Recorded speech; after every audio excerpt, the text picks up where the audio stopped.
করে নিতে হয়, আগের থেকে ভাবনা থাকে কি করব, কখন রান্না করব, কখন কি করব সব কিছু। আর সব কিছু ঠিক করে রাখলেও দেখবে এলোমেলো হয়ে যায়। কেন বলো তো? কারণ এখন যা গরম, একটা কাজ করে হাঁপিয়ে যাচ্ছি, তো মনে হয় কিছুক্ষণ বসি তারপর আবার কাজ করব। তো এরকমভাবেই সব কিছু হয়। এদিকে দেখো, তোমাদের সাথে গল্প করতে করতে আমার বিছানাটা কিন্তু গোছানো হয়ে গেল। তারপরে আমার কাজ হচ্ছে যেখানে জিনিস সেখানে রাখা।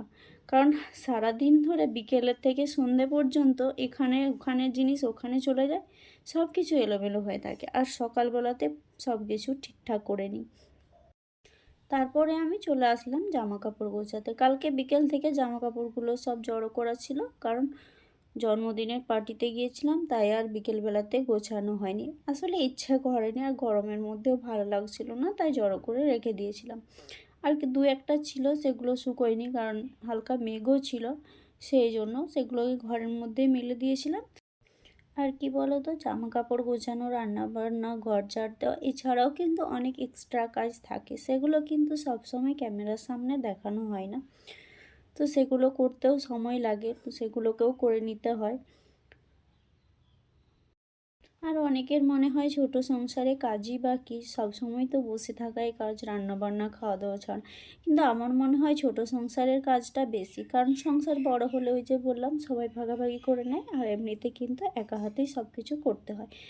তারপর চলে আসলাম ঘরটাকে ঝাড় দিতে, কারণ এই যে ঘরটা মুছবো, মোছার আগে কিন্তু আমি প্রতিদিনই ঘর ঝাড় দিই, কারণ আমার মনে হয় তাতে ঘরটা বেশি পরিষ্কার হয়। আর আমি কিন্তু ঘরটর মোছার পরেই রান্নাবান্না করতে যাই, কারণ এই কাজটা না হলে না আমার কোনো কিছু ভালো লাগে না। আর এদিকে দেখো, আমার সব কিছু গোছানো হয়ে গেল। তারপর কিন্তু দুপুরে খাওয়া দাওয়া করে একটু রেস্ট নিয়ে নিয়েছিলাম গরমের জন্য, আর রান্নার সময় ভিডিও করিনি, তো তাই ভাবলাম বিকেলেরটাই শেয়ার করি। তো আজকে বিকেলে বানাবো আলুর দম, কারণ অনেকটা দই বেঁচেছিল, যার জন্য দই থাকলে আমার হাজব্যান্ড বলে যে একটু আলুর দম বানাও, ওর এটা খুব ভালো লাগে। তো সেরকমভাবে না পারলেও মোটামুটি পারি। তো যাই হোক, সেটাই বানাতে আসলাম। তো তোমরাও দেখে নাও, ভালো লাগবে আশা করি।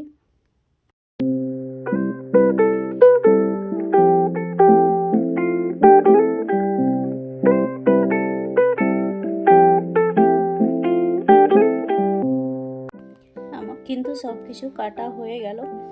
তো আমি কিন্তু বটিতেই সব কিছু কাটি, কারণ আমি ছুরিতে কাটতে পারি না, আমার হাত কেটে যায়। আমি অনেকবারই চেষ্টা করেছি, কিন্তু এখনও অবধি করে উঠতে পারিনি। যাই হোক, আমি এটা দিয়েই চেষ্টা করি। তো আলুগুলোকে আমি প্রথমে সর্ষের তেল দিয়ে ভেজে নেব, আর রান্নার সময় কিন্তু সর্ষের তেলই বেশি ব্যবহার করি, কারণ সর্ষের তেল খাওয়াটাই আমার মনে হয় সব থেকে ভালো। আর তেল কিন্তু আমি বেশি দেব না, কম তেলেই রান্না করব, যেহেতু আমি তেল মশলা পছন্দ করি না। আমার ছেলেও কিন্তু তেল মশলা খেতে খুব একটা পছন্দ করে না। তো যাই হোক, আমি রান্না বান্না কিন্তু এরকমভাবেই করি।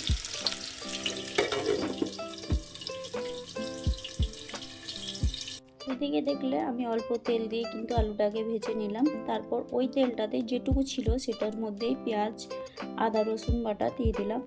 তারপর এটাকে ভালো করে ভেজে নেব। তারপর এর মধ্যে দিয়ে দেব টমেটো। আর আমি কিন্তু রান্নাটা এটা করে রাখছি বিকেলবেলায়, কারণ ছেলে এই সময় নেই, পার্কে গেছে খেলতে। ও আসার পর পড়তে বসবে, তো তখন যদি ওর পাশে না থাকি তাহলে ও ঠিকঠাক পড়া করতে চায় না, বাচ্চা মানুষ যেহেতু। আর রুটিটা কিন্তু আমি পরে করব, রুটির সাথেই আলুর দম খাওয়া হবে, কারণ রুটিটা আমি আটাটাকে মেখে রেখে দিয়েছি। 9টার পর যখন ছেলের পড়া হয়ে যাবে তারপর রুটিটা বানাবো, আর তারপরে আলুর দমটাও একটু গরম করে নেব তখন দরকার হলে। তো দেখো, আমার রান্না প্রায় কমপ্লিট হয়ে গেল। এরপর আমি আলুটাকে কিন্তু সেদ্ধ হতে দিয়ে দেবো। আমি কিন্তু প্রথমে সেদ্ধ করি না, আমার মনে হয় একটু ভেজে করলে সেটাতে টেস্টটা বাড়ে। আর এদিকে আমার রান্না হয়ে গেছে, আমি অল্প কিন্তু গরম মশলা দিয়ে এটাকে নামিয়ে। আর এখন যাব পার্কে, ছেলে গেছে ওখানে খেলতে। তো এখনকার মতো টাটা বাই বাই, সবাই ভালো থেকো।